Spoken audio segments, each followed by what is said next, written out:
Assalamualaikum warahmatullahi wabarakatuh.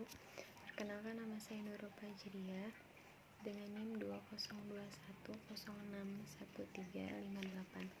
Di sini saya akan mempresentasikan karya ilmiah dengan judul Upaya Peningkatan Pembelajaran Online pada Masa Pandemi COVID-19 sebagai strategi pembelajaran dan pencapaian hasil belajar dengan media pembelajaran berbasis audio visual pada siswa SDN Guntur 1. Permasalahannya, banyak siswa yang mengalami burnout saat belajar secara online selama musim pandemi COVID-19. Karya tulis ini diajukan untuk memenuhi salah satu tugas dari mata kuliah penulisan karya ilmiah.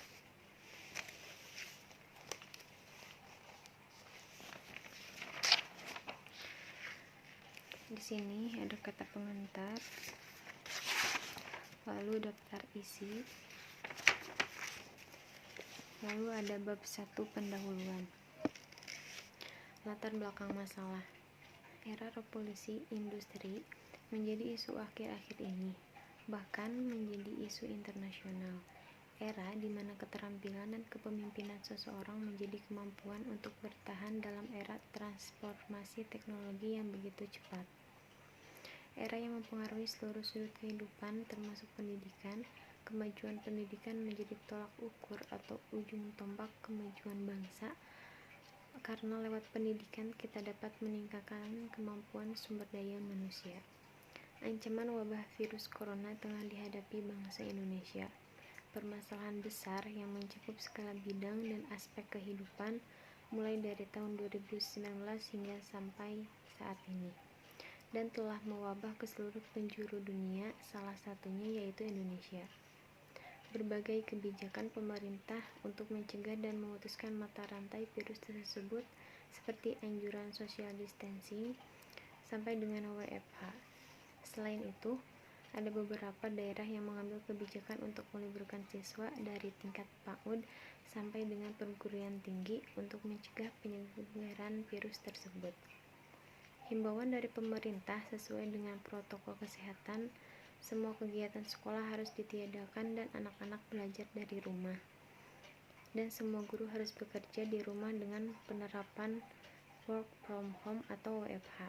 Maka semua pihak harus mematuhi aturan yang diberikan. Dengan adanya himbauan ini, guru agar dapat tetap memantau dan memberikan kegiatan kepada seluruh murid melalui media pembelajaran berbasis audio visual dalam pembelajaran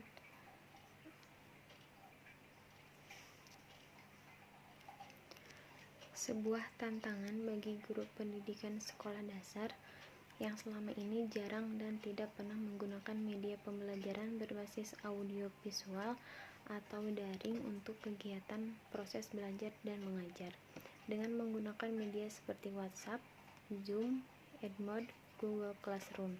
Namun, dalam upaya peningkatan proses belajar ini banyak kendala yang dihadapi, karena tidak semua orang tua murid memiliki alat komunikasi dan tahu akan perkembangan iptek.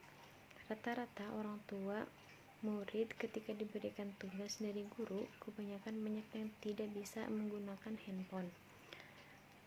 Lalu kendala yang lainnya dengan menggunakan akses internet untuk terus mengirim tugas kepada guru harus menggunakan kuota yang tidak sedikit dan memerlukan biaya yang cukup banyak.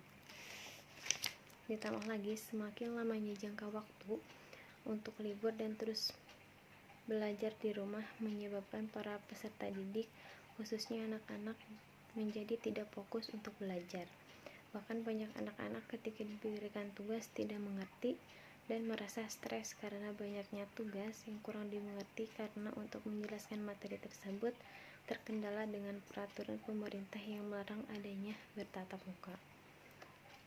Maka penerapan yang tepat untuk seorang guru sekolah dasar yaitu menerapkan dalam proses belajar mengajar menggunakan media pembelajaran berbasis audio visual.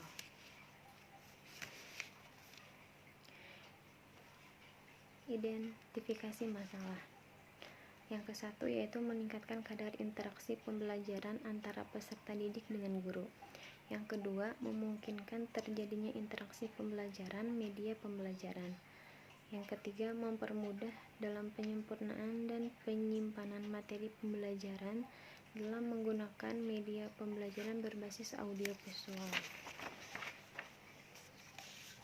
Rumusan masalah berdasarkan latar belakang masalah di atas, maka rumusan masalah dalam penelitian ini adalah 1. Bagaimanakah pembelajaran online pada masa pandemi COVID-19 sebagai strategi pembelajaran dan pencapaian hasil belajar pada siswa SDN Buntar 1. Yang kedua, bagaimanakah strategi pembelajaran pada masa pandemi COVID-19 dengan menggunakan media pembelajaran berbasis audio visual.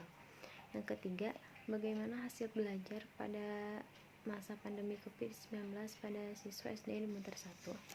Yang keempat yaitu tujuan penelitian.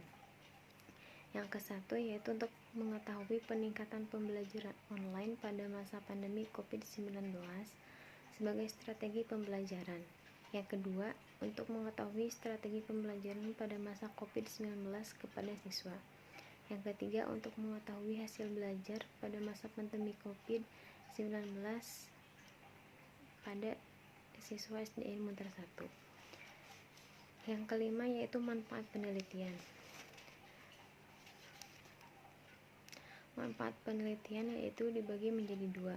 Manfaat teoritis. Diharapkan penelitian dapat memberikan pengetahuan serta dapat dijadikan sebagai bahan kajian bagi para pembaca, khususnya bagi anak sekolah dasar. Yang kedua yaitu manfaat praktis bagi peserta didik, bagi pendidik, dan bagi peneliti. Penegasan istilah. Penulis menafsirkan beberapa penggunaan kata pada judul dalam penelitian ini berikut merupakan pengertian kata-kata yang tercantum pada setiap variabel judul. 1. Yaitu pembelajaran online. Menyatakan bahwa pembelajaran merupakan inti dari proses pendidikan secara keseluruhan dengan guru sebagai pemegang peranan utama.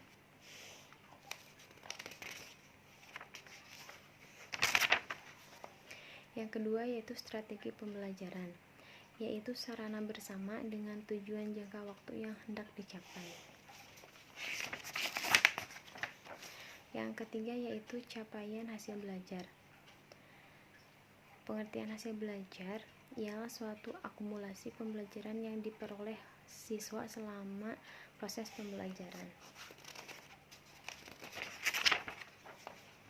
Bab 2. Landasan teoritis. A. Landasan teoritis. 1. Pembelajaran online. A. Definisi pembelajaran. Menurut Mike dan Newman 2011 halaman 136, pengertian belajar adalah segenap rangkaian kegiatan atau aktivitas yang dilakukan secara sadar oleh seseorang dan mengakibatkan perubahan dalam dirinya berupa penambahan pengetahuan atau kemahiran berdasarkan alat indera dan pengalamannya. Upaya dalam pelaksanaan tindakan pembelajaran pada siswa diikuti dengan kegiatan memilih, menetapkan, mengembangkan model suatu pembelajaran untuk mencapai hasil pembelajaran yang diinginkan. Kegiatan pemilihan, penetapan, dan pengembangan model tersebut didasarkan pada kondisi pembelajaran yang tersedia.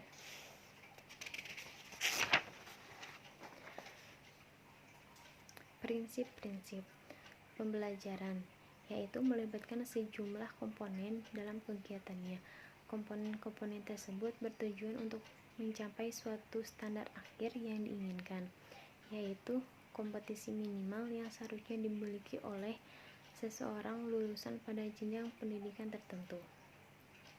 Kompetensi tersebut diatur dalam suatu standar isi, yakni memuat sejumlah materi minimal yang harus dikuasai oleh murid. Prinsip pembelajaran juga diatur dalam Permendikbud nomor 22 tahun 2006, antara lain: 1. Dari siswa diberitahu menuju siswa mencari tahu. 2. Dari guru sebagai satu-satunya sumber belajar menjadi belajar berbasis aneka sumber belajar. Yang ketiga yaitu dari pendekatan tekstual menuju proses sebagai penguatan penggunaan pendekatan ilmiah. Yang keempat, dari pembelajaran berbasis konten menuju pembelajaran berbasis kompetensi.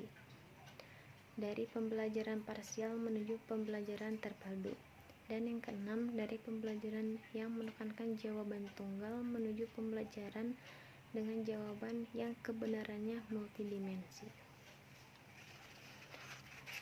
Lalu, pemanfaatan teknologi informasi dan komunikasi untuk meningkatkan efisiensi dan efektivitas pembelajaran. Yang kedua yaitu ada pembelajaran online. Pengertian pembelajaran online atau e-learning menurut Numik 2013 halaman 92 adalah salah satu bentuk model pembelajaran yang difasilitasi dan didukung pemanfaatan teknologi informasi dan komunikasi. Melalui pembelajaran online, siswa-siswa dapat menggali informasi dan mencari pembelajaran sesuai dengan silabus yang telah ditetapkan oleh guru. Pembelajaran online membuat siswa memiliki informasi yang tak terbatas karena mereka dapat mengakses informasi dari berbagai sumber yang sesuai dengan materi pembelajarannya. Bahan pembelajaran online yang dirancang guru menentukan hasil belajar dari siswa. Bahan yang dirancang dengan baik dan profesional akan menunjang kegiatan belajar siswa dengan efisien. Penyusunan bahan ajar oleh seorang guru juga harus memperhatikan dan penggunaan alat multimedia. Bahan belajar dapat berupa teks, gambar, grafik, animasi, simulasi, audio, dan video.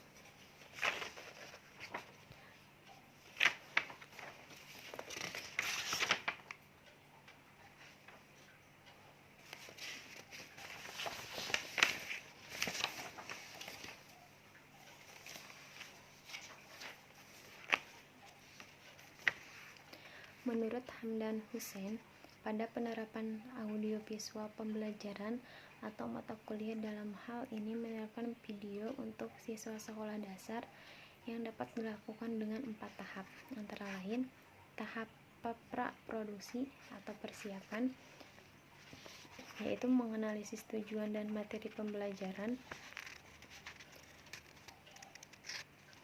seperti menganalisis referensi yang memaparkan tentang video pembelajaran, berdiskusi dengan siswa seputar ciri video pembelajaran yang diharapkan siswa. Yang keempat, menulis rancangan materi video dalam bentuk skrip. Yang keenam yaitu mengatur jadwal perekaman. Yang ketujuh, mengatur tata letak yang digunakan dalam proses perekaman. Lalu ada tahap produksi yaitu perekaman. Lalu tahap purna produksi atau penyelesaian.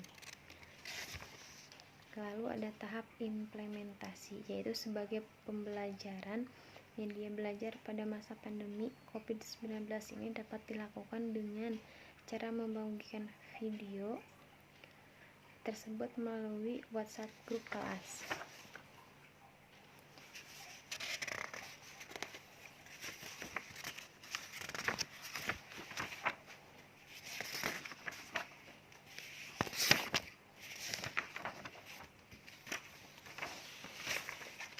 Sekian penjelasan dari saya. Sampai bab 2. Mohon maaf jika ada kesalahan. Wassalamualaikum warahmatullahi wabarakatuh.